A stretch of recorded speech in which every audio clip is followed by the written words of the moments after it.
Oke, Assalamualaikum warahmatullahi wabarakatuh. Di sini kami dari kelompok satu akan mepresentasikan mengenai analisis pengembangan microtrends Jaklingko dalam mobilitas perkotaan DKI Jakarta. Oke, di sini kami perkenalan satu-satu. Yang pertama, saya Emas Kula Jamadi dengan NIM 1040123000068. Kenalkan nama saya Faiz Batrika Kurnia dengan NIM 104012300495. Perkenalkan, nama saya Ahmad Rifki Aditya Arkan dengan NIM 104012330471. Perkenalkan, saya Fahri Putra Anaditya dengan NIM 10401233000029. Perkenalkan saya Muhammad Devaris Via Martin dengan NIM 1401192604. Oke, di sini kami akan introduction dulu ke microtrans Jaklingko. Di sini ada domain dan time horizon. Dilanjut dengan domain maps, key issue, trend analysis, tip, uncertainty versus impact matrix, dan skenario development 2x2 matrix dengan strategic implication dan closing. Oke, kita di sini kan mempertanyakan kan apa itu Transjakarta, terus apa itu Microtrans, apa itu Jaklingko, uh, sebuah transportasi massal dengan tingkat menengah ke bawah yang dimana itu apa tuh transportasi umum yang menjangkau ke titik terpencil dari suatu wilayah. Sini awal mula Jaklingko itu Microtrans tersebut muncul sebagai bagian dari upaya pemerintah Provinsi DKI Jakarta mereformasi angkot konvensional. Jadi yang dulunya tidak nyaman, tidak terintegrasi melalui Jaklingko ini, armadanya mulai banyak sekali terjadi perubahan gitu, kayak mulai ada pembayaran non tunai, layanan integrasi dengan Transjakarta, MRT, LRT, dan KRL. Selanjutnya Microtrans Jaklingko at glance gitu, maksudnya buat apa sih Jaklingko ada gitu di akhir-akhir ini? Nah, Jaklingko itu berfungsi sebagai feeder gitu. Jadi sebagai pemasok dari jalur manusia pada pada transportasi umum kecil ke transportasi umum massal seperti kayak Transjakarta, KRL, MRT dan lain-lain dan penghubung ke pemukiman padat, jalan-jalan sempit ke simpul transportasi massal.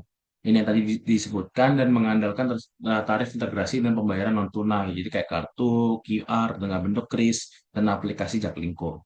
Desainnya juga lebih nyaman, lebih modern dan tertib dengan sistem yang lebih baru dan sangat bersih. Gitu.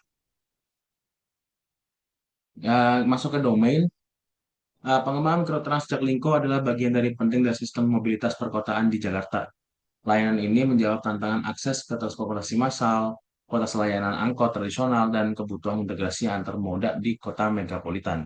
Geografisnya fokusnya ke DKI Jakarta dengan pertimbangan potensi ekspansi hingga Bodetabek gitu sebagai wilayah penyangga.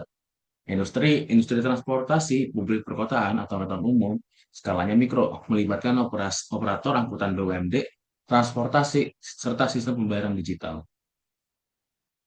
Di sini ada domain yaitu main isu transformasi angkot ke makrotrans atau individual korporasi, kualitas layanan belum merata, ketergantungan pada subsidi kebijakan dan resistensi sebagai sebagian operator pengemudi. Dan horizonnya kita analisisnya dimulai tahun 2025 hingga 2035. Kenapa 10 tahun? Karena di situ mulainya ada reformasi angkot, makrotrans butuh phase unfreeze gitu. Jadi ada perubahan untuk tadi perubahan integrasi penuh dengan MRT, KRL, dan LRT itu memerlukan waktu menengah, tidak terlalu lama, tidak terlalu cepat gitu. Skema tarif integrasi dan model bisnis operator perlu masa uji dan pemantapan. Kebijakan pembatasan kendaraan pribadi bertahap akan menaikkan peran makrotrans. Selanjutnya,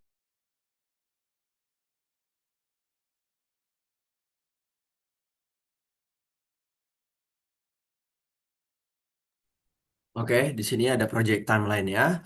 Jadi ada early implementation itu dari 2025 sampai 2027. Yang pertama ada konsolidasi rute dan operator ke skema Microtrans. Yang kedua ada penguatan sistem pembayaran non tunai dan aplikasi Jaklingko. Yang ketiga ada penetapan dan sosialisasi standar pelayanan atau SPM.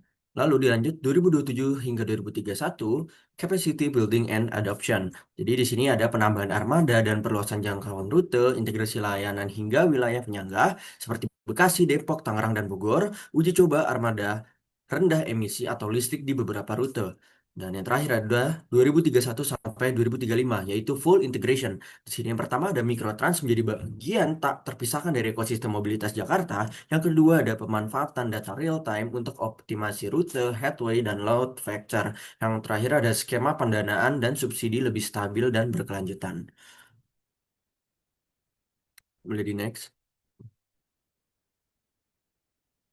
Oke, di sini ada domain map product and city. Yang pertama ada product or service. Jadi rute Mikrotrans sebagai feeder ke BRT, MRT, LRT, dan KRL. Yang kedua ada Armada Microbus 912 seat dengan alat tapping kartu dan QR.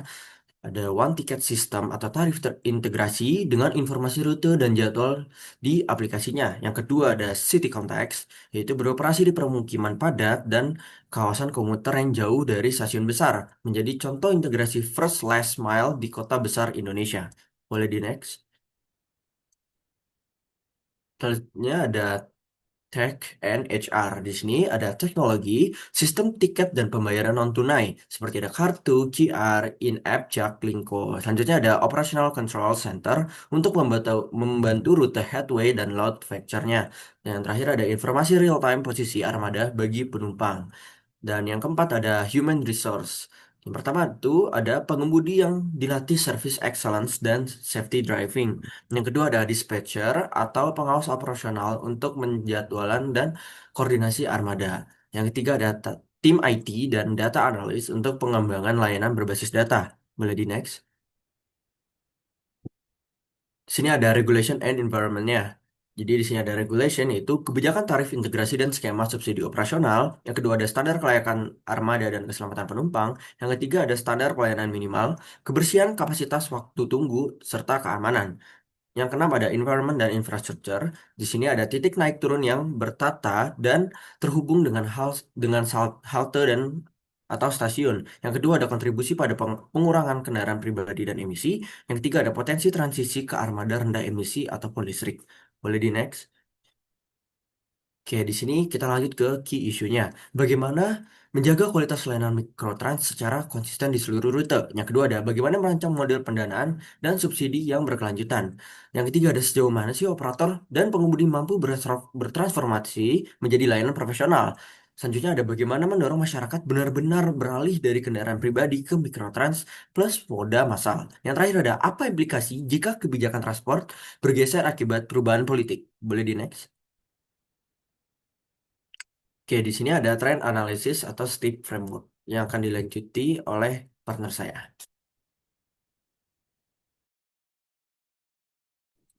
Oke, baik. Terima kasih. Selanjutnya ini ada sosial. Jadi yang pertama itu ada potensialnya. Oke, itu yang pertama ada akses ke transportasi publik makin mudah dan terjangkau. Dua, perubahan budaya. Warga makin terbiasa naik transport umum terintegrasi. Yang tiga, inklusif bagi kelompok berpendapatan rendah yang sebelumnya bergantung angkot informal. Lalu untuk risknya itu, ketidakpuasan jika layanan tidak konsisten, ngetem, penuh, dan tidak aman. Lalu yang kedua ada konflik di jalan dengan pengguna kendaraan pribadi dan ojek online. Tiga, sebagian masyarakat tetap enggan meninggalkan kendaraan pribadi. Oke, boleh next. Oke, selanjutnya itu ada teknologi dari potensial. Pertama itu ada pembayaran non-tunai, memudahkan perjalanan multimoda. Dua, data perjalanan membantu perencanaan rute dan jadwal yang lebih akurat. Tiga, informasi real time meningkatkan rasa kontrol dan kepercayaan pengguna. Lalu ada risk. Gangguan yang pertama ada gangguan sistem IT bisa mengacaukan layanan, antrian penumpang bingung. Lalu yang kedua itu ada kesenjangan digital. Tidak semua warga nyaman dengan aplikasi atau pembayaran non-tunai. Lalu yang ketiga, biaya pengadaan dan pemeliharaan teknologi cukup tinggi. Oke, boleh next. Oke, selanjutnya ini ada ekonomik dari potensial. Yang pertama itu ada tarif integrasi menurunkan biaya perjalanan harian. Lalu yang kedua, menciptakan lapangan kerja formal di sektor transportasi. Yang ketiga, mobilitas yang lebih efisien meningkatkan produktivitas kota. Lalu di risknya, yang pertama itu ada ketergantungan besar pada subsidi APBD. Lalu yang kedua ada jika kondisi fiskal melemah, frekuensi dan kualitas layanan dapat menurun. Lalu yang ketiga, mantan sopir angkot yang tidak beradaptasi beresiko kehilangan pendapatan. Oke, boleh next. Selanjutnya ada environmental. Yang pertama dari potensial itu yang pertama ada peralihan dari kendaraan pribadi ke transport publik berpotensi menurunkan emisi dan kemacetan. Lalu yang kedua, peluang penggunaan armada mikrotrans rendah emisi atau listrik. Lalu risknya yang pertama itu ada jika armada konvensional menua dan tidak diremajakan, polusi tetap tinggi. Lalu yang kedua, penataan titik naik turun yang buruk dapat menambah kemacetan lokal. Lalu yang ketiga ada pengolahan limbah dan peremajaan armada yang tidak tertib menimbulkan masalah lingkungan baru. Oke, boleh next. Selanjutnya ada political, itu yang pertama dari potensial. Pertama ada komitmen pemerintah terhadap integrasi transportasi publik. Lalu yang kedua, kebijakan pembatasan kendaraan pribadi memperkuat posisi mikrotrans. Lalu yang ketiga, perlindungan hukum bagi penumpang dan standar pelayanan. Lalu risk yang pertama itu ada pergantian kepemimpinan dapat mengubah prioritas kebijakan. Lalu yang kedua, tekanan kelompok kepentingan, operator lama, pengusaha angkot, menghambat reformasi. Lalu yang ketiga, resiko korupsi dalam pengadaan armada dan pengelolaan subsidi. Oke, boleh next. Oke, ini ada uncertainty versus impact. Oke, selanjutnya bakal dilanjut oleh partner saya. Terima kasih. Selanjutnya ada uncertainty versus impact, yang mana akan dijadikan matriks ya buat evaluasi untuk memetakan faktor-faktor yang mempengaruhi suatu proyek di masa depan. Contohnya proyek yang Jaklingko yang kita bahas hari ini. Yang pertama ada high impact dan high uncertainty. Yang pertama ada keberlanjutan subsidi dan pendanaan mikrotrans. Kedua ada keberhasilan transformasi operator dan pengemudi menjadi profesional. Ketiga ada konsistensi kebijakan transportasi lintas periode pemerintahan. Selanjutnya ada bencana alam seperti banjir, rob, dan banjir tanggul, krisis moneter, krisis politik. Untuk yang selanjutnya ada high impact dengan lower uncertainty. Ada pertama, standarisasi kualitas layanan dari SPM. Kedua ada integrasi tiket dan informasi dengan moda lain. Selanjutnya ada medium impact dengan high uncertainty. Contohnya skala adopsi armada listrik dan kemudian ekspansi layanan ke daerah Bodetabek. Faktor-faktor ini yang kemudian akan menjadi dasar sumbu dari 2x2 skenario. Next.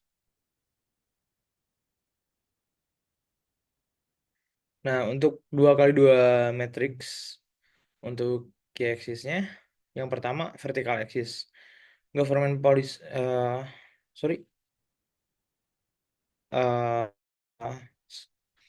Ada hasil dari 4 skenario yang sudah kita bahas. Yang pertama ada high policy dan high transform. Dampaknya akan menjadi the urban pulse. Dua, jika dengan high policy tapi low transform, akan menjadi the vulnerable giant. Yang ketiga, jika ada low policy tapi transformasinya tinggi, akan menjadi the professional struggle. Yang keempat, jika low policy dengan low transform, akan menjadi the systemic collapse. Next.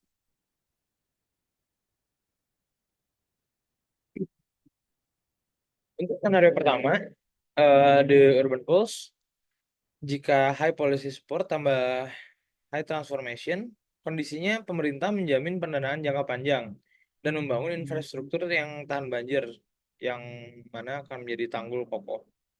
Operator sepenuhnya profesional dan digital. Kemudian di detail operasionalnya, Mikrotrans beroperasi 24 jam dengan presisi menit.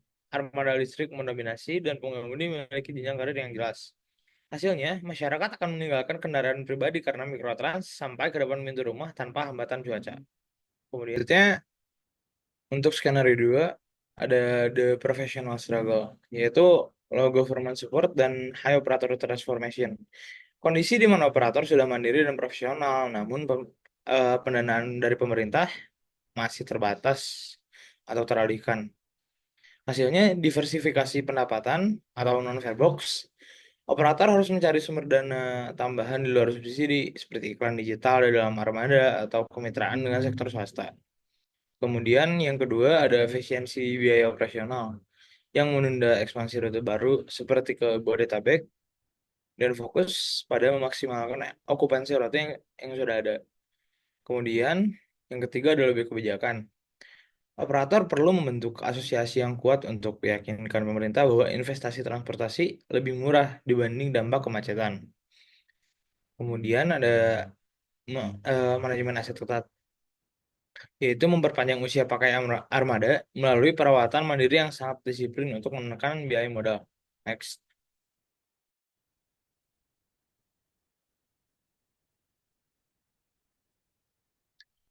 Untuk skenario yang ketiga atau yang selanjutnya ada The Vulnerable Giant. Skenario ini didapat dengan high policy support tapi dengan rate transformasi yang rendah. Kondisinya dana APBD melimpah untuk transportasi. Tetapi operator masih bermental angkot lama. Maka sering terjadi gesekan antara aturan pemerintah dan budaya pengemudi di lapangan. Detail operasionalnya, armada baru banyak tersedia, namun sering rusak karena perawatan buruk. Saat banjir terjadi, koordinasi lapangan kacau dan banyak armada yang terjebak karena pengemudi mengabaikan prosedur mitigasi. Hasilnya subsidi besar terbuang percuma tanpa peningkatan kualitas pelayanan yang signifikan. Selanjutnya, next. Untuk skenario terakhir yang keempat yaitu the systemic collapse dengan low policy support dan low transformation. Kondisi kebijakan transformasi tidak lagi menjadi prioritas dan transformasi operator gagal total. Bencana alam seperti tanggul yang jebol makin memperburuk keadaan. Detail operasionalnya, sistem pembayaran Jaklingko mulai tidak sinkron. Halte rusak, tidak diperbaiki, dan armada kembali ke kondisi kumuh. Makanya pengemudi kembali ke sistem setoran secara ilegal.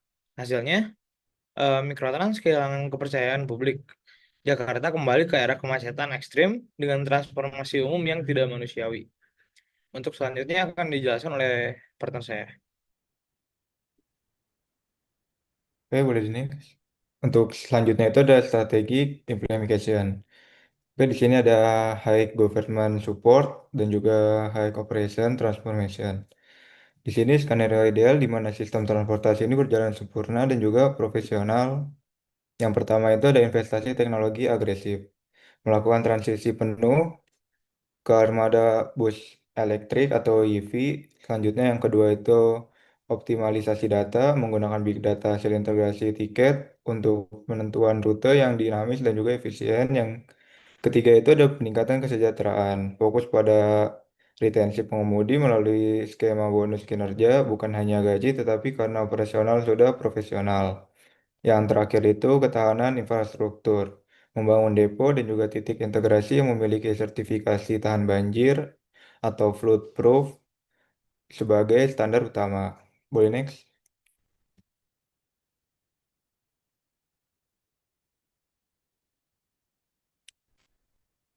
Next man. Oke, yang selanjutnya ada low government support dan juga high operation transformation. Kondisi di mana operasional sudah mandiri dan juga profesional, namun pendanaan pemerintah terbatas atau teralihkan.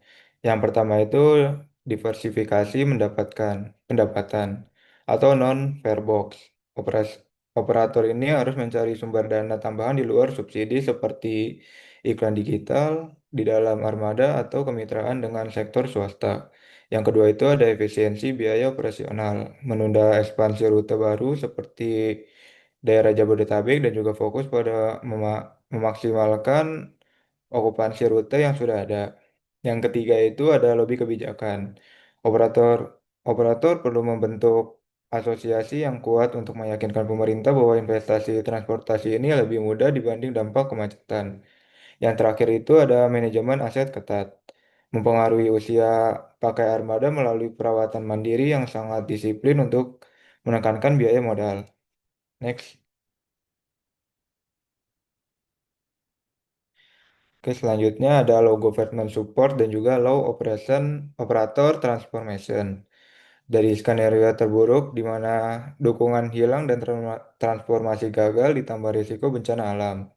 Yang pertama itu ada rencana darurat atau contingency plan, menyiapkan jalur evakuasi dan juga rute alternatif darurat jika terjadi banjir besar atau tanggul jebol.